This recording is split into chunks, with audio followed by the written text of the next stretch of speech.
Morning మ్యాగజైన్కి స్వాగతం. ప్రముఖ దినపత్రికలో వస్తున్న వార్తల వెనకాల జరుగుతున్న పరిణామాలు చూద్దాం. ఈనాడు చూస్తే స్మార్ట్ దోపిడీపై ఆడిట్ అంటూ జగన్ అస్మదీయ కంపెనీ షిర్డీ సాయికి అడ్డగోలు చెల్లింపులు, స్మార్ట్ మీటర్ల అనుబంధ పరికరాలు సరఫరా చేసినట్టు లెక్కలు, తనిఖీ లేకుండా 1828 కోట్లు చెల్లింపు, ఆ సంస్థ కోసం టెండర్ నిబంధనల్లోనూ మార్పులు, వ్యవహారంలో లెక్కలు తేల్చాలని ఎన్డీఏ ప్రభుత్వ నిర్ణయం, రాష్ట్ర వైకాపా సర్కార్ హయాంలో జరిగిన వ్యవసాయ స్మార్ట్ మీటర్ల అక్రమాల లెక్కలు తేల్చాలని ఎన్డీఏ ప్రభుత్వం నిర్ణయించింది. ఇందులో భాగంగా డిస్కంల పరిధిలో గత 5 ఏళ్లలో జరిగిన బిల్లుల చెల్లింపు, సామాగ్రి కొనుగోలుపై సమగ్ర ఆడిట్ చేయించాలని భావిస్తోంది.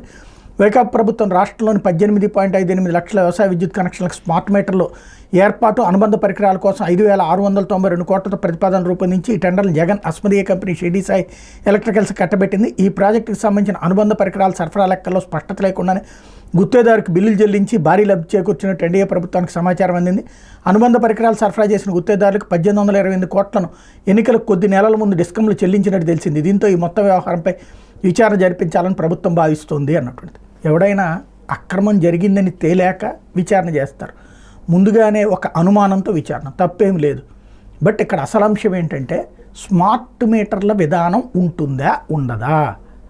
స్మార్ట్ మీటర్లు పెట్టడానికి వీల్లేదు, మేము పెట్టనివ్వము, పెడితే పీకేస్తాం అని తెలుగుదేశం పార్టీ గతంలో ప్రకటించింది. మీరు ఎవరు స్మార్ట్ మీటర్లు పెట్టుకోబాకండి అని రైతుల్ని కూడా చెప్పింది. స్మార్ట్ మీటర్లు పెట్టాలి అన్నటువంటిది కేంద్ర ప్రభుత్వం సూచించింది. ఎందుకని అంటే వాటిని అసలు మీటర్ లేకుండా ఉచిత కరెంట్ ఇవ్వడం వల్ల దుర్వినియోగం అవుతుంది అన్నటువంటి ఉద్దేశంతో ఇప్పుడు ఆ స్మార్ట్ మీటర్లు పెడతంటే అసలు ఈ వార్తలు అక్కర్లా, ఎందుకంటే ఇదే కంటిన్యూ అవుతుంది. స్మార్ట్ మీటర్లు తీసేసేటట్టయితే ఆ విషయం చెప్పు ఉండాలి, అప్పుడు అసలు అది హెడ్డింగ్ అయ్యేది. ఇప్పుడు స్మార్ట్ మీటర్లను పెడుతూ ఆ విషయం నుంచి డైవర్ట్ చేయడానికి ఇందులో కుంభకోణం ఉంది అని చెప్పే ప్రయత్నమా? ఎందుకంటే కేంద్ర ప్రభుత్వం ఇచ్చినటువంటి సూచనల ప్రకారం దేశవ్యాప్తంగా ఫ్రీ ఇచ్చుకోండి, ఏ రాష్ట్రమైనా ఇచ్చుకోండి, కానీ మీరు దానికి ఒక జవాబుదారీతనం ఇవ్వండి. ఎంత ఫ్రీ ఇస్తున్నారో అది ఎంతో మీటర్లు ఎక్కేసుకొని దానికి రాష్ట్ర ప్రభుత్వం డబ్బులు కట్టండి. ఇప్పటిదాకా ఏంటంటే రాష్ట్ర ప్రభుత్వాలు డబ్బులు కట్టట్లేదు, అసలు గేమ్ అక్కడ నడుస్తోంది. డబ్బులు కట్టకుండా మిగతా జనాలలో నుంచి ఇప్పుడు వాళ్ళకి ఫ్రీ ఇచ్చారంటే మన దగ్గర నుంచి 10 రూపాయలు వసూలు చేస్తున్నారు, 3 రూపాయల కరెంట్కి. అసలు టాపిక్ అది. దాని డైవర్షనల్ గేమ్. మనకి పత్రికలు జనం కోసం కాకుండా తమ కోసం నడుస్తున్నటువంటి రూట్లో కాబట్టి ఇది సాగిపోతాం. లేకపోతే కోర్బా ఎక్స్ప్రెస్లో మంటలు, విశాఖ స్టేషన్లో రైలు ఆగి ఉండగా గట్ట పూర్తిగా దగ్ధమైన భోగి, మరో 2 పాక్షిక నష్టం, విద్యుత్ షార్ట్ సర్క్యూట్ కారణం అని ప్రాథమిక అంచనా. విశాఖపట్నం రైల్వే స్టేషన్లో ఆగి ఉన్న కోర్బా ఎక్స్ప్రెస్లో ఆదివారం ఉదయం అగ్ని ప్రమాదం చోటు చేసుకుంది. రైల్వే అగ్ని ప్రమాద సిబ్బంది వెంటనే స్పందించి అగ్నికేళ్లను అదుపులో తీసుకొచ్చారు. ప్రమాద సమయంలో రైల్లో ప్రయాణికులు లేకపోవడంతో ప్రాణ నష్టం జరగలేదు. B7 ఏసీ బోగీలో షార్ట్ సర్క్యూట్ జరగడమే ప్రమాదానికి కారణమని ప్రాథమిక అంచనా ఇస్తున్నారు. ఈ ఘటనపై తూర్పు కోస్తా రైల్వే విచారణకు ఆదేశించింది. కోర్బా ఎక్స్ప్రెస్ ఉదయం 6:30 గంటలకు విశాఖ స్టేషన్లో 4వ నెంబర్ ప్లాట్ఫామ్ పైకి వచ్చినటువంటి చేరుకుంది. దాని మధ్యాహ్నం 2 గంటలకు విశాఖ కడప తిరుమల ఎక్స్ప్రెస్గా నడుపుతారు. నిర్వహణ కోసం రైలుని కోచింగ్ యార్డ్కి తరలించేందుకు సిద్ధమవుతున్నారు. ఉదయం 9:20 గంటల సమయంలో B7 థర్డ్ ఏసీ బోగి మరుగుదొడ్డి నుంచి పొగ రావడాన్ని ఆర్పీఎఫ్ క్యాటరింగ్ స్టాల్ సిబ్బంది గమనించారు. వారు ఇచ్చిన సమాచారంతో రైల్వే అధికారులు అగ్నిమాపక సిబ్బంది హుటాహుటిన అక్కడికి చేరుకున్నారు. భోగి నుంచి దట్టమైన పొగ రావడంతో లోపలికి వెళ్ళడానికి వీలు పడలేదు.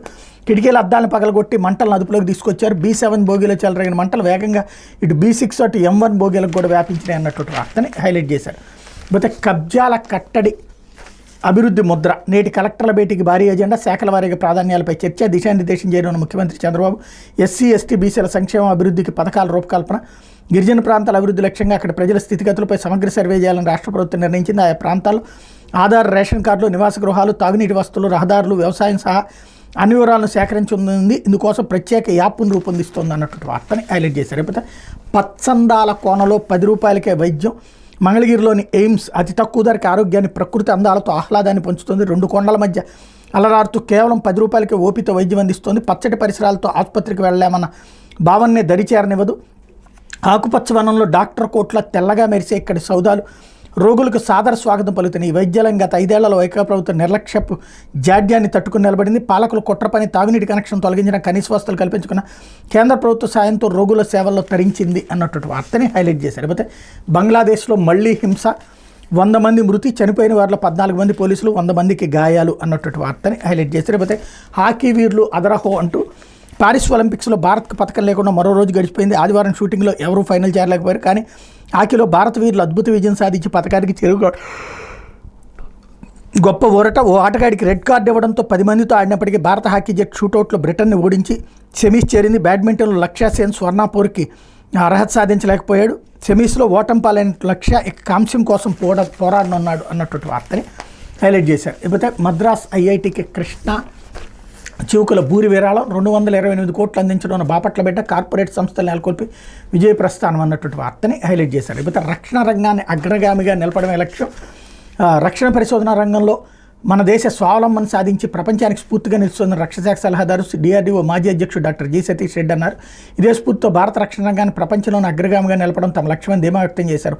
ఉమ్మడి రాష్ట్ర మాజీ మంత్రి దివంగత మండల వెంకటకృష్ణారావు జయంతి సందర్భంగా మండల వెంకటకృష్ణారావు స్మారక తెలుగు పురస్కారంతో కృష్ణా జిల్లా అవనగడ్డలోని గాంధీ క్షేత్రంలో ఆదివారం సతీష్ రెడ్డిని సత్కరించారు. ఈ సందర్భంగా ఏర్పడిన కార్యక్రమంలో ఆయన మాట్లాడారు. రక్షణ రంగ ఎగుమతుల్లో దేశం త్వరలో 50,000 కోట్ల నుంచి 80,000 కోట్లకు చేరే అవకాశం ఉందని సతీష్ రెడ్డి వెల్లడించారు. కృష్ణా జిల్లా నిమ్మకూరులోని బెల్ కంపెనీ ద్వారా త్వరలో ప్రపంచ దేశాలకు ఎగుమతులు ఉంటాయని చెప్పారు. నాగాలంక మండలం గొల్లలమోద గ్రామంలో క్షిపణి పరిశోధన కేంద్రం త్వరలో సాకారం అవుతుందని వివరించారు. తెలుగు భాష వైభవానికి పాటుపడిన మహనీయుడు వెంకటకృష్ణారావు పేరుతో ఏర్పాటు చేసిన పురస్కారాన్ని తాను అందుకోవడం గర్వకారణం అన్నట్టు వార్తని హైలైట్ చేశారు.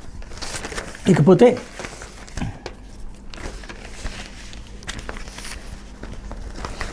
మరో సర్కారీ హత్య అన్నటువంటి వార్తను హైలైట్ చేశారు. పోలీసుల సాక్షిగా టీడీపీ నేతల కిరాతకం. శ్రీశైలం నియోజకవర్గం సీతారాంపురంలో అతి దారుణంగా వైఎస్ఆర్సీపీ నేత హతం. ఎస్ఐ కానిస్టేబుల్ కళ్ళెదిరే సుబ్బారాయుడిని ఇంట్లో నుంచి బయటికి లాగి చంపిన వైనం. రాత్రి 9:30 గంటల నుంచే పోలీసులను అప్రమత్తం చేసిన మరో నేత జైనారపరెడ్డి అదనపు బందోబస్తుకు విన్నవించినా పట్టించుకుని పోలీసు ఉన్నతాధికారులు ఊరంతా చూస్తుండగా పచ్చముఠా విధ్వంసం. పక్కా ప్రణాళికతోనే హత్య. వీరు ఊరు దాటేంత వరకు గ్రామంలోకి రాని అదనపు పోలీసు బలగాలు చంపేందుకు ఎక్కువ మంది రావడంతో ఏమీ చేయలేకపోయామన్న పోలీసులు అర్ధరాత్రి 12:20, 12:30 గంటల మధ్య హత్య జరిగాక అదనపు బలగాలు రాక జిల్లా కేంద్రానికి కేవలం 12 కిలోమీటర్ల దూరంలో ఘోరం అన్నటువంటి. ఈనాడులో ఈ వార్త ఎక్కడ ఫ్రంట్ పేజీ కనిపించలేదు. మరి ఆంధ్రజ్యోతి ఏమైనా ఫ్రంట్ పేజీ కానీ వెనక పేజీలు, ఎందుకంటే ఒక రాజకీయ హత్య బహిరంగంగా నరుక్కుంటున్నటువంటి సంఘటనల వార్తలు. ఇదివరకైతే ఇద్దరు వ్యక్తిగత కక్షని కూడా రాసుకొచ్చేవాళ్ళు, ఇప్పుడు డైరెక్ట్గా రాజకీయ హత్యని కూడా వార్తలు రాయినటువంటి స్టేజ్కి దిగజారిపోయినాయి. గతంలోనేమో రెచ్చగొట్టి వదిలిపెట్టేవాళ్ళు, ఇప్పుడు అసలు వార్తలు కూడా చంపేసి లేదా దాచేస్తున్నటువంటి వైనం సజీవంగా కనబడింది ఇప్పుడు ఈనాళ్ళు. ఇకపోతే మీపైన పెట్రోల్ పోసి తగలబెడతాం అంటూ సీతారామపురంలో పోలీసులు బెదిరించిన పచ్చమట. మహిళలను కూడా చూడకుండా చేసుకున్న గూండాలు. సుబ్బారాయుడు ఇంటి వద్దకు చేరుకున్న అరుపులు కేకలు. దాడి చనిపోయాడనుకుని వెళ్ళిపోతానుగా అనుమానం వచ్చి పరిశీలన. వీడు ఇంకా బతికే ఉన్నాడంటూ బండరాయితో తలపై మోదీ హత్య అన్నటువంటి వార్తని హైలైట్ చేశారు. ఏపీలో ముఠాల పాలన అంటూ వైఎస్ఆర్సీపీ అధ్యక్షుడు వైఎస్ జగన్మోహన్ రెడ్డి మండిపాటు. రాష్ట్రం రాజకీయ హింసకు మారుపేరుగా మారింది. ప్రభుత్వ పెద్దల ప్రోత్సాహంతో నిత్యం దాడులు. హామీలు అమలు చేయలేక ఈ దుర్మార్గాలు. బాధితులకు అండగా నిలిచి పోరాటం సాగిస్తామన్నటువంటి ప్రకటన చేశారు. అదే సమయంలో రాజకీయ కక్షతోనే ఈ దారుణం అంటూ తొలిసారి నిన్నటి ఎన్నికల్లో సీతారాంపురంలో వైఎస్ఆర్సీపీ తరపున ఏజెంట్లు సుబ్బారాయుడు కుమారుడు ప్రసాద్ ఏజెంట్గా కూర్చున్నాడని అక్కసు అన్నటువంటి వార్తని హైలైట్ చేశారు. జగ్గయ్యపేటలో పచ్చమూకల దాడి అంటూ తీవ్రంగా గాయపడిన వైఎస్ఆర్సీపీ నేత గింజుపల్లి శ్రీనివాసరావు నిందితులు కఠినంగా శిక్షించాలని నవాబ్పేట గ్రామస్తుల ఆందోళన అన్నటువంటి వార్తని హైలైట్ చేశారు. ఇకపోతే వాలంటీర్ల వ్యవస్థకి ఉరి. చంద్రబాబు సర్కార్ మరో మోసం. వాలంటీర్ల వాట్సాప్ గ్రూపులన్నీ తొలగించాలని ఆదేశాలు. సెలవు రోజు కీలక నిర్ణయం తీసుకున్న ప్రభుత్వం ఇప్పటికే వేతన బకాయిలు ఇవ్వకుండా వేధింపులు. హామీలు నెరవేర్చాలని కోరినందుకు కక్ష సాధింపు. ప్రజల మనసు గెలిచిన వ్యవస్థ నిర్వీర్యానికి కుట్ర అన్నటువంటి వార్తని హైలైట్ చేశారు. వాలంటీర్ల వ్యవస్థకు సంబంధించి ఇప్పటికే 2 నెలల నుంచి వాళ్ళకి జీతాలు ఇవ్వట్లేదు. పని అయితే చేయించుకుంటున్నారు గ్రౌండ్ లెవెల్లో, మీ ఉద్యోగాలు ఉంటాయి అని. ఇప్పుడు అంటే పూర్తిగా కాకుండా అనఫీషియల్గా చేయించుకున్నారు. ఇప్పుడు సాంతం తీసేసేటటువంటి దిశగా అడుగులు పడుతున్నాయి అన్నటువంటి వార్తని హైలైట్ చేశారు. ఇకపోతే నిండు కుండల సాగర్. నేడు ప్రాజెక్టులో గరిష్ట స్థాయికి నీటి నిల్వ. ఉదయం 8 గంటలకు గేట్లెత్తి దిగుకు. నీటి విడుదల. శ్రీశైలం ప్రాజెక్టులో కొనసాగుతున్న వరద ఉధృతి. కృష్ణానది ఎగువ స్థిరంగా వరద అన్నటువంటి వార్తని హైలైట్ చేశారు. ఇకపోతే రక్షణ ఎగుమతుల్లో నెంబర్ 1 కాబోతున్న భారత్ అన్నటువంటిది ఇక్కడ కూడా హైలైట్ చేశారు. రైలు బోగీలో మంటల అన్నటువంటిది కూడా హైలైట్ చేశారు. మరోవైపు ఆయువు తీస్తున్న వాయువు అంటూ ప్రపంచవ్యాప్తంగా నిత్యం 2,000 మంది చిన్నారుల మృత్యువాత. కలుషిత గాలిని పీల్చడంతోనే బలి. 2021 గాలి కాలుష్యంతో 80 లక్షల మంది మృతి.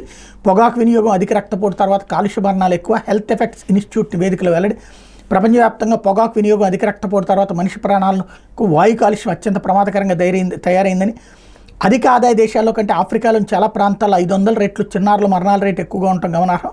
PM 2.5గా పిలిచే చిన్న కణాలు అంటే 2.5 మైక్రోమీటర్లకు వ్యాసం కంటే చిన్నవిగా గాల్లో కలిసిపోయిండే వివిధ రకాల ధూళి కణాలు ప్రపంచ వాయు కాలుష్య మరణాల్లో 90% కంటే ఎక్కువగా కారణమవుతున్నాయని నివేదిక పేర్కొందన్నటువంటి వార్తని హైలైట్ చేశారు. లేకపోతే వైద్య రంగంలో కీలకం కానున్నటువంటి మైక్రోబయాలజీ పద్మభూషణ్ డాక్టర్ నాగేశ్వర రెడ్డి జీఎన్ఎల్లో ముగిసిన సౌత్ జోన్ వైద్య విజ్ఞాన సదస్సు అన్నటువంటి వార్తని హైలైట్ చేశారు. లేకపోతే డీజీపీ ఆఫీస్ సమీపంలో దారుణం, యువతపై ప్రేమోన్మాది హత్యాయత్నం, మెడ మణికట్టుపై బ్లేడ్తో దాడి, ప్రతిఘటించి యువకుడిని పోలీసులకు అప్పగించిన యువత స్నేహితులు, ఆసుపత్రిలో చికిత్స పొందుతున్న బాధితురాలు, సాక్షాత్తు రాష్ట్ర డీజీపీ కార్యాలయం సమీపంలోనే ప్రేమోన్మాది చెలరేగిపోయాడు, ప్రేమ పేరుతో యువతి గొంతు కోసి హత్య చేసేందుకు యత్నించాడు, ఆమె స్నేహితులు ప్రతిఘటించడంతో ఆ యువతి గాయాలతో బయటపడింది. కృష్ణా జిల్లా అవనగడ్డ పంచాయతీ పరిధిలోని సీతాయలంక మండలీపురానికి చెందిన యువతి తాడేపల్లిలోని మణిపాల్ ఆసుపత్రిలో జీఎన్ఎం స్టాఫ్ నర్సుగా పనిచేస్తూ వడ్డేశ్వరంలోని ఓ హాస్టల్లో ఉంటుంది. గుంటూరు జిల్లా క్రోసూరుకు చెందిన వరగంజి క్రాంతిమౌళి యువత కృష్ణా జిల్లా మొవ్వ గ్రామంలో ఇంటర్ కలిసి చదువుకున్నారు. ఆ తర్వాత ఆమె గుంటూరులో నర్సింగ్ చేస్తుండగా క్రాంతిమౌళి గుంటూరులో ఐటీఐ చేశాడు.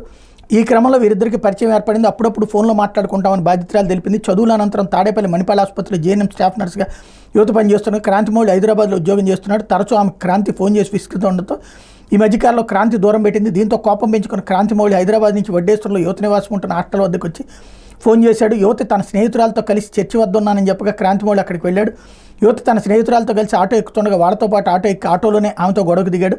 హాస్టల్కి వద్దకు వచ్చిన బాధితురాలు హాస్టల్లోకి వెళ్తుండగా జుట్టు పట్టుకుని మెడపై బ్లేడ్తో దాడి చేశాడు.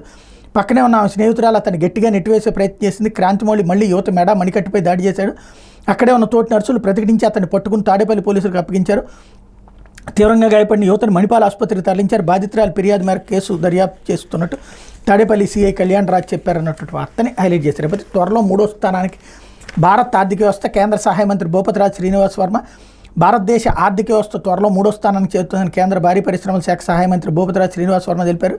ఆదివారం వీఐపీ విరామ సమయంలో తిరుమల శ్రీవారిని కుటుంబ సమేతంగా దర్శించుకున్నారు. దర్శనానంతరం ఆలయం వెలుపల పాత్రికేయులతో మాట్లాడారన్నటువంటి వార్తని హైలైట్ చేశారు. లేకపోతే ఆంధ్రజ్యోతి వచ్చేటప్పటికి యూట్యూబర్లపై ఆంక్షల పిడుగు అంటూ ప్రసార సేవల నియంత్రణ సవరణ బిల్లు పేరిట నిబంధనలు, కాపీ ఇచ్చిన ప్రతి వ్యక్తికి బిల్లుపై వాటర్మార్క్, కేంద్రం గోప్యత కొద్దిమందితోనే చర్చలు, విమర్శించే వారికి ఇకపైన గడ్డు పరిస్థితులు, నిఘాలోకి యూట్యూబర్లు, ఇన్ఫ్లుయెన్సర్లు, నిబంధనల కఠినం, భారీ జరిమానా నిషేధం, చట్టరూపం దాల్చితే భావ ప్రకటన స్వేచ్ఛ కథం, సోషల్ మీడియాపై ఉక్కుపాదమే విపక్షాలు, ప్రతిపక్షాలు అండగా ఉండాలి యూట్యూబర్. లోక్సభ ఎన్నికల్లో పలువురు సోషల్ మీడియా ఇన్ఫ్లుయెన్సర్లు, యూట్యూబర్లు తమకు వ్యతిరేకంగా పనిచేశారని మోడీ ప్రభుత్వం భావిస్తోందా? తాము ఆశించిన ఫలితాలు రాకపోవడానికి ప్రతిపక్షం అంతా ఇంతో బలం సమకూర్చుకోవడానికి వీరు విస్తృతంగా జరిపిన ప్రచారమే కారణమని అనుకుంటోందా? ఈ నేపథ్యంలో సోషల్ మీడియాను, యూట్యూబర్లను, స్వతంత్ర జర్నలిస్టులను కూడా ప్రభుత్వ నియంత్రణలోకి తీసుకొచ్చే ప్రయత్నాలు చేస్తోందా? ప్రసార సేవల నియంత్రణ బిల్లు విషయంలో గోప్యత బిల్లులో ఉన్నాయని భావిస్తున్న కఠినమైన ఆంక్షలు ఈ సందేహాలను రేకెత్తిస్తున్నాయి. దీంతో బిల్లుపై ప్రతిపక్షాల నుంచి యూట్యూబర్ల వరకు వ్యతిరేకత వ్యక్తం అవుతుంది అన్నటువంటి వార్తను హైలైట్ చేశారు. ఎందుకు అసలు బిల్లు ఏమొచ్చిందో తెలియదు.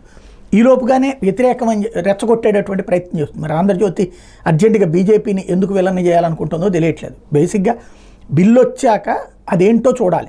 వాస్తవంగా ఇంతకుముందే బిల్లు తీసుకొస్తామని చెప్పారు. ఎందుకంటే అసాంఘిక శక్తులు, దేశద్రోహులు భారత్కి వ్యతిరేకంగా సోషల్ మీడియాను అడ్డం పెట్టుకుని చేస్తున్నటువంటి ఇన్ఫ్లుయెన్స్ని కంట్రోల్ చేసే ప్రయత్నం. అదే సందర్భంలో దానికి ఒక చట్టబద్ధత తీసుకురావడం. ఇప్పటిదాకా కూడా టీవీ ఛానళ్ళకి, పత్రికలకి ఉన్నది చట్టబద్ధత, యూట్యూబులకి వీటికి లేదు. వాటికి పరిధిలోకి తీసుకొచ్చేటటువంటి ప్రయత్నం చేస్తున్నారు. ఇందులో తేడా ఉంటే ఖచ్చితంగా మాట్లాడాలి. కానీ ఈలోపుగానే ఒక క్రియేషన్ అన్నటువంటిది నడుస్తుంది. లేకపోతే సంక్షేమం, అభివృద్ధి అంటూ రాష్ట్ర పునర్నిర్మాణానికి చంద్రబాబు సమగ్ర వ్యూహం, నేడు కలెక్టర్లకు దిశానిర్దేశం, కుటుంబంలో వ్యక్తి యూనిట్గా సంక్షేమ కార్యాచరణ, మౌలిక సదుపాయాల కల్పనతో గ్రామాల్లో పురోగతి, క్షేత్రస్థాయిలో వాస్తవాలకే ప్రాధాన్యం, భజనకు దూరం, సమస్యలు ప్రస్తావించి పరిష్కారం కోరేవారికే ప్రాధాన్యం, సుదీర్ఘ మీటింగులు, లేట్ నైట్ సమీక్షలు బంద్, ఇకపై శని ఆదివారంలో సమావేశాలు రద్దు అన్నటువంటి వార్తని హైలైట్ చేశారు. లేకపోతే గోబెల్సే సిగ్గుపడేలా, అబద్ధాలే పునాదిగా జగన్ రాజకీయం, బాబు ప్రభుత్వంపై విష ప్రచారం, 36 మంది రాజకీయ హత్యలట, ప్రభుత్వం పేర్లు అడిగితే సైలెంట్, ఇంకా ఎన్నెన్నో ఆరోపణలు, ప్రభుత్వం కఠినంగా ఉండాలంటున్న టీడీపీ శ్రేణులు, చర్యలు లేకుంటే నష్టమని హెచ్చరిక, జగన్ వైఖరితో సొంత పార్టీలోని అసంతృప్తి, చిత్తుగా ఓడినా మారని వైనం అన్నటువంటి. అసలు నిన్న అంత పెద్ద మర్డర్ జరిగితే, 3 ఇన్సిడెంట్ జరిగితే రాయకుండా గోబెల్స్ ప్రచారం అన్నటువంటి వార్త మాత్రమే రాసుకొచ్చినటువంటిది. వీళ్ళు జర్నలిజం గురించి, నీతుల గురించి చెప్పేటటువంటి అర్హత ఉందా లేదా అంటే, ఆ అర్హత పోయినా అదృష్టం ప్రజల పక్షాన, ప్రజల్ని వీళ్ళు ఇన్ఫ్లుయెన్స్ చేయగలిగారు, వీళ్ళు కోరుకున్న చేయగలిగారు కాబట్టి అదే కోణం నడుస్తుంది. ఇప్పుడు 3వ ప్రపంచపు యుద్ధం ముప్పు అంచున, ఇజ్రాయెల్పై కయ్యానికి కాలు దూతున్న ఇరాన్కి రష్యా, ఇజ్రాయెల్కి అమెరికా, యూకే అండ, అబ్రహాం కూటమి ఏర్పాటుకు నెతన్యాహు ప్రతిపాదన, హిజ్బుల్లా, హౌతీ, హమాస్తో ఇరాన్ ఏర్పాటు చేసిన ఫ్రాక్సీ నెట్వర్క్ను కూటమిగా ఏర్పడి దెబ్బతీసే యోచన, చినికి గాలివానగా మారిందన్న సామచందంగా ఇజ్రాయెల్ హమాస్ ఘర్షణ, ఇరాన్ ప్రవేశంతో 3వ ప్రపంచ యుద్ధానికి దారితీసే పరిస్థితి కనిపిస్తోంది. ఇజ్రాయెల్కి అండగా రంగంలోకి దిగేందుకు అమెరికా ఇప్పటికే సిద్ధంగా, ఇరాన్కి సైనిక సాయం అందించేందుకు రష్యా సిద్ధమైనట్టు సమాచారం అన్నటువంటి వార్తని హైలైట్ చేశారు. అయితే బంగ్లాలో మళ్లీ రక్తపాతం, అల్లర్లలో 93 మంది మృతి, వందలాది మందికి తీవ్ర గాయాలు. ప్రధాని షేక్ హసీనా రాజీనామా డిమాండ్తో విద్యార్థుల నిరసనలో, అధికార పార్టీ శ్రేణుల్లో ఆందోళనకారుల మధ్య ఘర్షణ హింసాత్మకంగా ఉన్నటువంటి వార్తని హైలైట్ చేశారు. లేకపోతే సాగరం మున్ముందుకు అన్నటువంటి మరొక వార్తని హైలైట్ చేసుకొచ్చారు. 2100 నాటికి పెరగనున్న సముద్ర మట్టాలు, సాధారణ ఉష్ణోగ్రతలు 3 డిగ్రీలు పెరిగే అవకాశం అన్నటువంటి వార్తని హైలైట్ చేశారు. ఇది దినపత్రికలో వచ్చిన వార్తలు వెనకాల జరుగుతున్న పరిణామాలు.